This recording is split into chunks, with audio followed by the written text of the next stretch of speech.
Guys এখানে একটি বিষয় ভালো করে লক্ষ্য করুন, এটা হচ্ছে রিকো আগের ছবি এবং এটা হচ্ছে রিকো পর। তো দেখতে পাচ্ছেন কতটা পার্থক্য চলে আসছে। তো আজকের পর থেকে আপনি এই টাইপের ফটোগুলো খুব সহজে 1 মিনিটে স্ন্যাপসিড দিয়ে এডিট করতে পারবেন। গাইস চলুন বেশি কথা না বলে আজকের ভিডিওটা শুরু করা যাক। গাইস ভিডিও শুরু করার আগে ছোট্ট একটি রিকোয়েস্ট, অবশ্যই ভিডিওটি প্রথম থেকে শেষ অবধি দেখবেন এবং অবশ্যই ভিডিওতে একটি লাইক করে দেবেন। এবং আপনি যদি এই চ্যানেল নতুন দর্শক হয়ে থাকেন তাহলে অবশ্যই চ্যানেলটিকে সাবস্ক্রাইব করতে ভুলবেন না। গাইস প্রথমে চলে আসবেন আপনাদের ফোনের গ্যালারিতে এবং এখান থেকে আপনি যে পিকচারটি এডিট করতে চান সেই পিকচারটি এখান থেকে শেয়ার করে দিবেন স্ন্যাপসিড অ্যাপের মধ্যে, ঠিক আছে?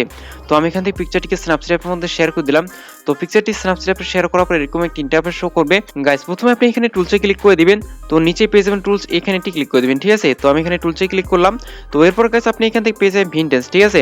তো আপনাদের এই ভিনটেন্সে ক্লিক করতে হবে। তো আমি এখানে ক্লিক করে দিচ্ছি, ওকে? তো এরপর গাইস আপনি এখানে অনেকগুলো ফিল্টার পেয়ে যাবেন।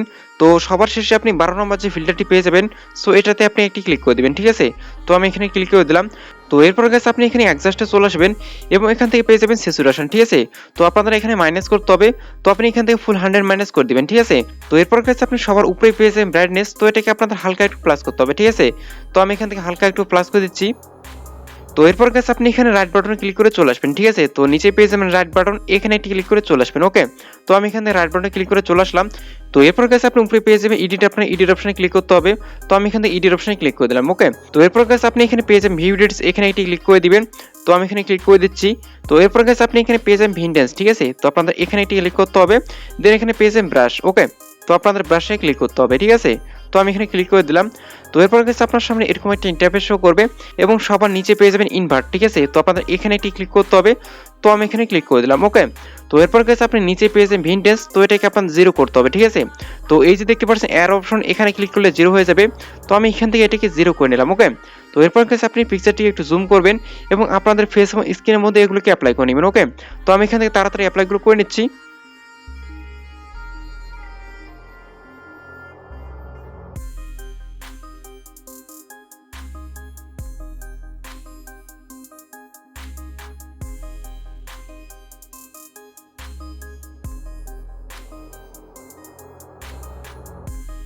গাইস এরপর আপনি এখান থেকে নিচে পেয়ে যাবেন রাইট বাটন, এখানে একটি ক্লিক করে চলে আসবেন, ঠিক আছে? তো আমি এখান থেকে রাইট বাটনে ক্লিক করে চলে আসলাম। দেন এখান থেকে ব্যাকে চলে আসবেন, ঠিক আছে? তো এরপর গাইস আপনি এখান থেকে নিচে পেয়ে যাবেন টুলস, আপনাদের টুলস অপশনে আবারও ক্লিক করতে হবে। তো আমি এখানে টুলস অপশনে ক্লিক করে দিলাম, ওকে? তো এরপর গাইস আপনি একদম সবার শেষে চলে আসবেন এবং এখান থেকে আপনি দেখতে পারবেন ডাবল এক্সপোজার, ওকে? তো আপনাদের এখানে একটি ক্লিক করতে হবে। তো আমি এখানে ক্লিক করে দিলাম, ঠিক আছে? তো দেন গাইস এখান থেকে পেয়ে যাবেন প্লাস অপশন, এখানে একটি ক্লিক করে দিবেন। তো আমি এখান থেকে প্লাস অপশনে ক্লিক করে দিলাম, ওকে? তো এরপর গাইস আপনাদের একটি কালার ফটো অ্যাড করতে হবে। তো এগুলোর লিংক ভিডিও ডেসক্রিপশন বক্সে পেয়ে যাবেন, সেখান থেকে আপনি এগুলোকে ডাউনলোড করে নেবেন, ওকে? তো আমি এখান থেকে সিলেক্ট করে নিচ্ছি। তো দেন এখান থেকে আপনি নিচে পেয়ে যাবেন স্টাইল, আপনাদের স্টাইলে ক্লিক করতে হবে, ঠিক আছে? তো আমি এখানে স্টাইলে ক্লিক করে দিলাম। তো এখানে ক্লিক করার পর আপনার সামনে এরকম একটা ইন্টারফেস শো করবে। তো আপনারা এদিকে একটু সার্চ করে চলে আসবেন, ঠিক আছে? তো দেন এখান থেকে আপনি সবার শেষে পেয়ে যাবেন ওভারলে। তো আপনাদের এখানে একটি ক্লিক করতে হবে, ওকে? তো আমি এখানে ক্লিক করে দিচ্ছি। গাইস এরপর আপনি এখান থেকে রাইট বাটনে ক্লিক করে চলে আসবেন, ঠিক আছে? তো নিচে পেয়ে যাবেন রাইট বাটন, এখানে একটি ক্লিক করে চলে আসবেন। তো আমি এখানে ক্লিক করে চলে আসলাম, ওকে? তো এরপর গাইস আপনি উপরে পেয়ে যাবেন এডিট, আপনি এডিট অপশনে ক্লিক করে দিবেন। তো আমি এখানে ক্লিক করে দিচ্ছি। দেন এখান থেকে পেয়ে যাবেন ভিউ ডিটস, আপনাদের এখানে একটি ক্লিক করতে হবে। তো আমি এখানে ক্লিক করে দিলাম, ঠিক আছে? তো দেন গাইস আপনি এখান থেকে পেয়ে যাবেন ডাবল এক্সপোজার, তো আপনাদের এখানে একটি ক্লিক করতে হবে। দেন এখান থেকে ব্রাশে ক্লিক করে দিবেন, ঠিক আছে? তো আমি এখানে ক্লিক করে দিলাম। তো এরপর গাইস আপনার সামনে এরকম একটা ইন্টারফেস শো করবে। তো গাইস নিচেই দেখতে পাচ্ছেন ইনভার্ট, ঠিক আছে? তো আপনাদের এখানে একটি ক্লিক করতে হবে। তো আমি এখানে ইনভার্টে ক্লিক করে দিলাম, ওকে? তো এরপর গাইস আপনি সবার নিচে পেয়ে যাবেন ডাবল এক্সপোজার, তো আপনাদের এখানে 0 করতে হবে, ঠিক আছে? তো নিচেই পেয়ে যাবেন এর অপশন, এখানে ক্লিক করলে 0 হয়ে যাবে। তো আমি এখান থেকে 0 করে নিলাম, ওকে? গাইস এরপর আপনি পিকচারটিকে একটু জুম করবেন এবং আপনাদের ফেস এবং স্ক্রিনের মধ্যে এগুলোকে অ্যাপ্লাই করে নেবেন, ওকে? তো আমি এখানে তাড়াতাড়ি অ্যাপ্লাইগুলো করে নিচ্ছি। তো গাইস ভিডিওটি প্রথম থেকে শেষ অবধি দেখবেন, কারণ স্কিপ করে দেখলে আপনি কিছুই বুঝতে পারবেন না, ওকে? তো আমি এখান থেকে তাড়াতাড়ি অ্যাপ্লাইগুলো করে নিচ্ছি।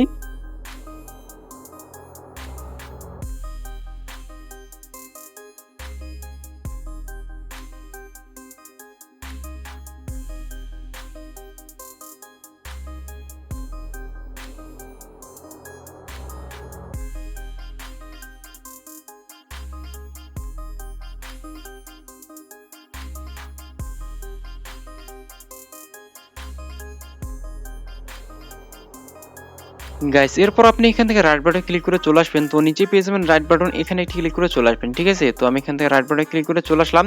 দেন এখান থেকে ব্যাকে চলে আসবেন, ওকে? তো এরপর গাইস আপনি আবারও এখানে টুলস অপশনে ক্লিক করে দিবেন, দেন এখান থেকে পেয়ে যাবেন সিলেক্টিভ, ঠিক আছে। তো আপনি এখান থেকে সিলেক্টিভে ক্লিক করে দিবেন, তো আমি এখান থেকে সিলেক্টিভে ক্লিক করে দিলাম, ঠিক আছে। তো দেন গাইস এখান থেকে আপনি আপনার স্ক্রিনটাকে সিলেক্ট করে নেবেন, তো আমি এখান থেকে স্ক্রিনটাকে সিলেক্ট করলাম, দেন এখান থেকে গাইস আপনি অ্যারাউন্ডে কমিয়ে দিবেন, ঠিক আছে। দেন এখান থেকে উপরে পেয়ে যাবেন ব্রাইটনেস, ঠিক আছে। তো আপনি এখান থেকে ব্রাইটনেস হালকা একটু প্লাস করে দিবেন, দেন এখান থেকে নিচে পেয়ে যাবেন স্যাচুরেশন, ওকে। তো এটাকে আপনাদের হালকা একটু মাইনাস করতে হবে, ঠিক আছে। তো এরপর গাইস আপনি নিচে পেয়ে যাবেন প্লাস, আপনি এখানে একটি ক্লিক করে দিবেন এবং এখান থেকে আপনি আবারও স্ক্রিনগুলোকে সিলেক্ট করে নেবেন, ঠিক আছে। তো আমি এখান থেকে সিলেক্ট করে নিলাম, দেন এখান থেকে গাইস আপনি অ্যারাউন্ডে কমিয়ে দিবেন, তো দেন এখান থেকে আপনি ব্রাইটনেসটাকে হালকা একটু প্লাস করে দিবেন এবং নিচে পেয়ে যাবেন স্যাচুরেশন, ওকে। তো আপনাদের এখানে একটু মাইনাস করতে হবে, ওকে। তো আমি এখান থেকে মাইনাস করে দিলাম। তো দেখতে পাচ্ছেন গাইস আমাদের স্ক্রিনটা কিন্তু অনেকটাই কিন্তু আগের চেয়ে হোয়াইট হয়ে গেল। তো এরপর গাইস আপনি কি করবেন, এখান থেকে রাইট বাটনে ক্লিক করে চলে আসবেন, ঠিক আছে। তো নিচেই পেয়ে যাবেন রাইট বাটন, এখানে ক্লিক করে চলে আসবেন। তো আমি এখান থেকে রাইট বাটনে ক্লিক করে চলে আসলাম, ওকে। তো গাইস এরপর আপনাদের একটি বাটারফ্লাই ইফেক্ট অ্যাড করতে হবে। তো এগুলো অ্যাড করতে হলে আপনি এখান থেকে টুলস অপশনে ক্লিক করে দিবেন এবং এখান থেকে আপনি সবার নিচে চলে আসবেন, ঠিক আছে। তো নিচে চলে আসার পর দেখতে পাচ্ছেন ডাবল এক্সপোজার, তো আপনাদের এখানে এটি ক্লিক করতে হবে, ওকে। তো আমি এখানে ক্লিক করে দিচ্ছি। তো গাইস এরপর আপনি এখান থেকে পেয়ে যাবেন প্লাস, আপনাদের এখানে এটি ক্লিক করতে হবে, ঠিক আছে। তো আমি এখানে ক্লিক করে দিলাম। তো গাইস এরপর আপনি এখান থেকে বাটারফ্লাই ইফেক্টটিকে সিলেক্ট করে নেবেন, ঠিক আছে। তো গাইস এরপর আপনি এখান থেকে জুম আউট করে অ্যাডজাস্ট করে নেবেন, তো আমি এখান থেকে অ্যাডজাস্ট করে নিচ্ছি, ঠিক আছে। গাইস এরপর আপনি নিচেই পেয়ে যাবেন স্টাইল, আপনাদের স্টাইলে ক্লিক করতে হবে। তো আমি এখানে স্টাইলে ক্লিক করে দিলাম, ঠিক আছে। তো দেন এখান থেকে পেয়ে যাবেন লাইটেন, তো আপনাদের লাইটেনে সিলেক্ট করতে হবে। তো আমি এখান থেকে লাইটেন সিলেক্ট করে নিলাম, ঠিক আছে। তো এরপর গাইস আপনি এখান থেকে রাইট বাটনে ক্লিক করে চলে আসবেন, তো নিচেই পেয়ে যাবেন রাইট বাটন, এখানে ক্লিক করে চলে আসবেন, ঠিক আছে। তো আমি এখান থেকে রাইট বাটনে ক্লিক করে চলে আসলাম। গাইস পিকচারটিকে সেভ করতে হলে উপরে পেয়ে যাবেন শেয়ার, আপনি শেয়ার অপশনে ক্লিক করে দিবেন, তাহলে এই পিকচারটি আপনার গ্যালারিতে সেভ হয়ে যাবে, ঠিক আছে।